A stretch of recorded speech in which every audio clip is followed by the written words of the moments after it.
2 packet പാൽ മതി ഇത്രയും പനീർ ഉണ്ടാക്കാൻ. മക്കൾക്ക് ഏറ്റവും ഇഷ്ടമുള്ളത് പനീറാണ്. ഇങ്ങനെ പനീർ കൊണ്ട് ഫ്രൈ, അതിന് ടിക്ക മസാല ഇതൊക്കെ ഉണ്ടാക്കിയിട്ട് കൂടെ തന്നെ എന്തെങ്കിലും റൈസോ അല്ലെങ്കിൽ ഒരു പുലാവോ ഉണ്ടാക്കിയാൽ മതി. ഇന്ന് ഞാൻ ഈ പനീർ കൊണ്ട് പനീർ ഫ്രൈ ചെയ്തെടുക്കുകയാണ്. അതുപോലെ തന്നെ പീസ് പുലാവാണ് ഉണ്ടാക്കുന്നത്. വളരെ എളുപ്പമാണ്, അതുപോലെ തന്നെ നല്ല ടേസ്റ്റും ഉണ്ട്. അപ്പോൾ പനീർ ഞാനിപ്പോൾ ചതുര കഷ്ണങ്ങളാക്കിയിട്ട് കട്ട് ചെയ്തെടുക്കുകയാണ്.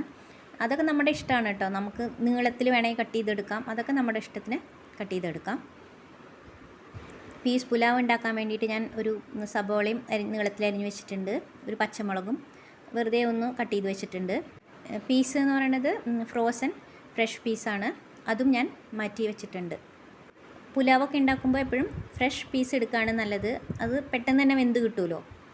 ഇപ്പോൾ കുക്കറിലാണ് ഞാനതുപോലെ ഉണ്ടാക്കാൻ പോകുന്നത്. ഒരു ഒറ്റ വിസിൽ മതി, വെന്തും കിട്ടും. പനീറെല്ലാം കട്ട് ചെയ്ത് മാറ്റി വെച്ചിട്ടുണ്ട്. ഇനി ഒരു പാത്രത്തിലേക്ക് ഒരു 2 ടേബിൾ സ്പൂൺ തൈര് നല്ലതുപോലെ ഒന്ന് അടിച്ചെടുക്കണം. കട്ടയില്ലാണ്ട് ഒന്ന് അടിച്ചെടുക്കുക.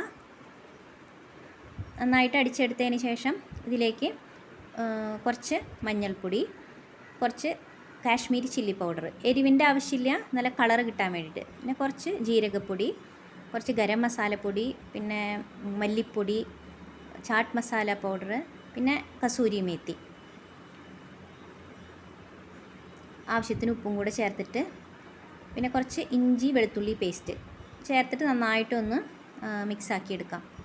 എല്ലാ മസാലകളെല്ലാം തൈരിൻ്റെ കൂടെ നന്നായിട്ടൊന്ന് മിക്സ് ആവണം. ഇനി ഇതിലേക്ക് നമ്മൾ കട്ട് ചെയ്ത് വെച്ചേക്കണ പനീർ ചേർത്ത് കൊടുക്കുക. നന്നായിട്ടൊന്ന് മിക്സാക്കി എടുക്കാം. പനീറിൽ നന്നായിട്ടൊന്ന് മിക്സാക്കി എടുക്കണം. പനീർ മസാലയൊക്കെ കൂടെ നന്നായിട്ട് മിക്സ് ആയിട്ടുണ്ട്. ഇതൊരു മിനിമം 20 മിനിറ്റെങ്കിലും നേരം മാറ്റി വയ്ക്കാം. കൂടുതൽ നേരം വെച്ചാലും കുഴപ്പമൊന്നുമില്ല. അപ്പോൾ നമുക്ക് 20 മിനിറ്റൊക്കെ ഇപ്പോൾ തൽക്കാലം വെച്ചാൽ മതി. ആ സമയം കൊണ്ട് നമുക്ക് പുലാവ് ഉണ്ടാക്കാം. ഒരു കുക്കർ വെച്ച് ചൂടാവുമ്പോൾ എണ്ണ ഒഴിച്ച് കൊടുക്കുക. അതിലേക്ക് പട്ട, ഗ്രാമ്പു, ഏലക്ക ഒന്ന് ചൂടായതിന് ശേഷം നമ്മൾ അരിഞ്ഞു വെച്ചേക്കണ സബോള ചേർത്ത് കൊടുക്കാം. സബോള ചേർത്തിട്ട് ഒന്ന് വഴറ്റിയെടുക്കാം. സബോള അങ്ങനെ ബ്രൗൺ കളറൊന്നും ആവണ്ട. അങ്ങനെ ഒരുപാട് ബ്രൗൺ കളറായിട്ടുണ്ടെങ്കിൽ നമ്മുടെ റൈസിൻ്റെ കളറൊക്കെ മാറും. അത് കാരണം ഒന്ന് ലൈറ്റായിട്ടൊന്ന് ഫ്രൈ ആക്കിയതിന് ശേഷം അതിലേക്ക് നമുക്ക് ഇഞ്ചി വെളുത്തുള്ളി പേസ്റ്റ് ചേർത്ത് കൊടുക്കാം. കുറച്ച് ചേർത്താൽ മതി. ഒരു പച്ചമുളക്, 1-2 പച്ചമുളക് ചേർത്തിട്ട് കുറച്ച് വെള്ളം ഒഴിച്ച് കൊടുക്കുക. വെള്ളം ഒഴിച്ച് കൊടുക്കുമ്പോൾ ഇഞ്ചി വെളുത്തുള്ളി പേസ്റ്റ് അടി പിടിക്കില്ല. ഒപ്പം തന്നെ വെള്ളം വറ്റുന്നതോട് കൂടെ തന്നെ ഇഞ്ചി വെളുത്തുള്ളി പേസ്റ്റിൻ്റെ പച്ചമുളക് മാറിക്കിട്ടും. ഇപ്പോൾ കണ്ട നന്നായിട്ടൊന്ന് വഴണ്ട് വന്നിട്ടുണ്ട്, പച്ചമുളക് മാറിയിട്ടുണ്ട്. ഇനി ഇതിലേക്ക് നമുക്ക് ഗ്രീൻ പീസ് ചേർത്ത് കൊടുക്കാം.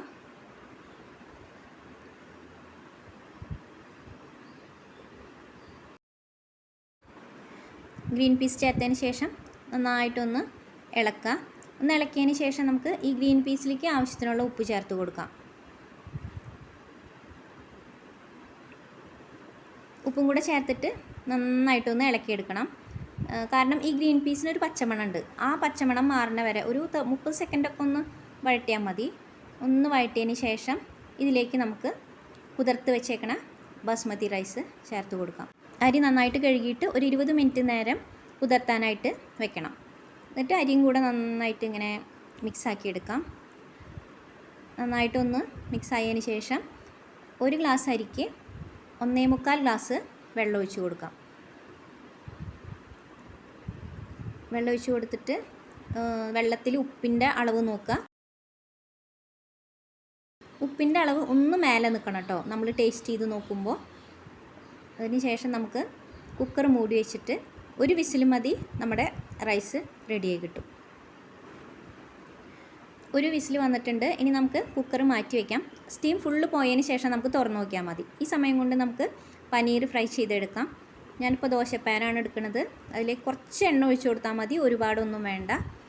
ഇനി നമ്മൾ മാരിനേറ്റ് ചെയ്ത് വെച്ചിരിക്കണം പനീർ ചേർത്ത് കൊടുക്കാം.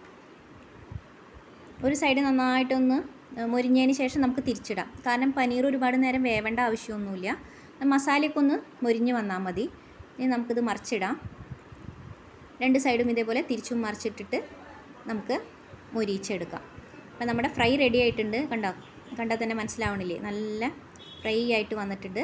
ഇതൊരു പാത്രത്തിലേക്ക് മാറ്റാം. ഇതുപോലെ നിങ്ങൾ പനീർ ഫ്രൈ ചെയ്ത് നോക്കിയിട്ടില്ലെങ്കിൽ ഇങ്ങനെ ചെയ്ത് നോക്കണം കേട്ടോ. നല്ല സ്വാദുണ്ട്. ഒരു തന്തൂരി സ്മെല്ലൊക്കെ വരും. പിന്നെ നമുക്ക് ഗ്രിൽ പാൻ ഉണ്ടെങ്കിൽ ഗ്രില്ല് ചെയ്തെടുക്കാനും പറ്റും. ഇനി നമുക്ക് നമ്മുടെ റൈസ് തുറന്ന് നോക്കാം. നമ്മുടെ പുലാവ് കറക്റ്റായിട്ട് വെന്ത് വന്നിട്ടുണ്ട്. കണ്ടോ, ഒന്നിനൊന്നും ഒട്ടാണ്ട് നല്ല ഭംഗിയായിട്ട് വെന്ത് വന്നിട്ടുണ്ട്. കുക്കർ തുറന്നപ്പോൾ തന്നെ നല്ല മണമാണ്. ഇപ്പോൾ ഈ റൈസിന് നമുക്ക് വേണമെങ്കിൽ സൈഡിൽ റൈത്ത കൂട്ടാം, അതല്ലെങ്കിൽ ഏതെങ്കിലും ഗ്രേവിയൊക്കെ കൂട്ടാം. പക്ഷേ കുട്ടികൾക്ക് ഇവിടെ ഇങ്ങനെ ഒരു റൈസ് ഉണ്ടാക്കി കൂടെ തന്നെ ഇതേപോലെ ഒരു ഫ്രൈ, പനീർ ഫ്രൈ അല്ലെങ്കിൽ കോളിഫ്ലവർ ഫ്രൈ ഒക്കെ ഉണ്ടായാൽ തന്നെ മതി. വളരെ സിമ്പിളാണ്, വളരെ എളുപ്പത്തിൽ ഉണ്ടാക്കാനും പറ്റും. വീഡിയോ കണ്ടിട്ട് ഇഷ്ടമായെങ്കിൽ ഷെയർ ചെയ്യണം, കമൻറ്റ് ചെയ്യണം, ചാനൽ സബ്സ്ക്രൈബ് ചെയ്യണം. അടുത്ത വീഡിയോയിൽ കാണാം.